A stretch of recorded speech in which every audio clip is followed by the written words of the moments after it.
Para nun.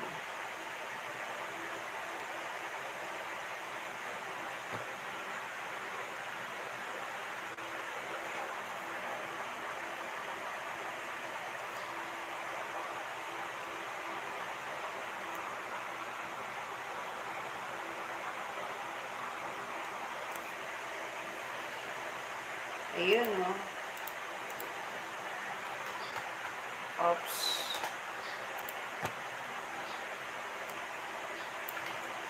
Dito naman po sa work ko naman to, wala namang ganong irate.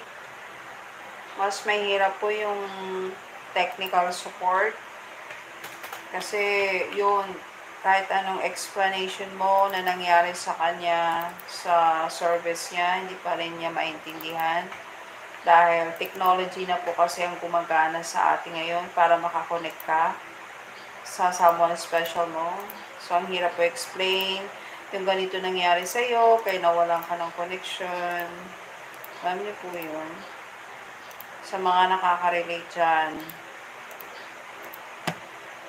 Ayan, wala na akong pending na emails. Oh, meron naman. Ang bilis naman.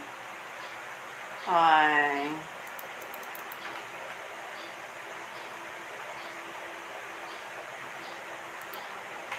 Marami po kasing terminology ng waypoint. It's either charge for money back, something like that. They charge you. Mga ganun kasi automatic na yun. As ng waypoint yan.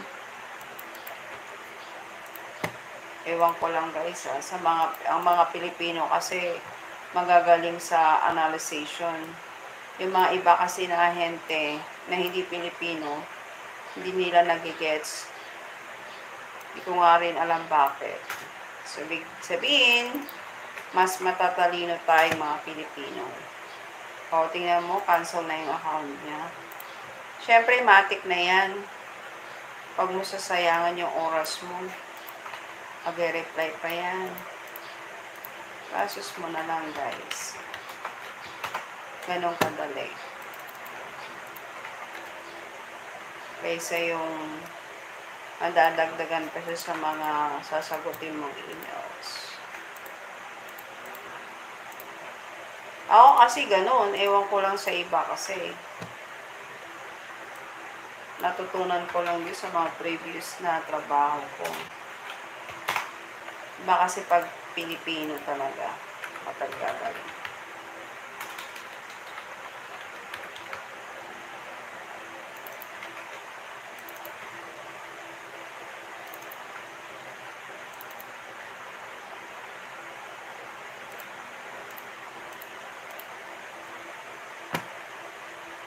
Ako lang mag-isa. Mag-isang kumakayod. Yung kasama ko, mula noong na-end of contract na siya, masamang loob niya. Parang nawalan siya ng gana. So, ginagawa ko, minomotivate ko na lang siya. Sabi ko, ano bang plano mo sa buhay? Ginaganon ko siya. Kasi gusto ko rin na maging maayos yung buhay natin. Na hindi tayo mahihirapan. Ganun ba?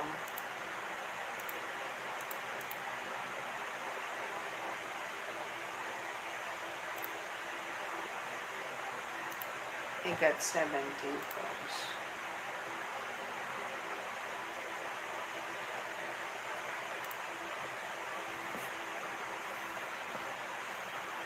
Sa totoo lang, wala pa akong viewers. Sana next time magkaroon ako maraming viewers.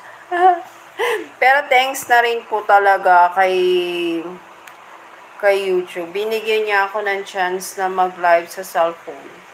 Mostly kasi ang gamit ko computer. Sayang guys, nasa ilang minutes na tayo. 23 minutes po.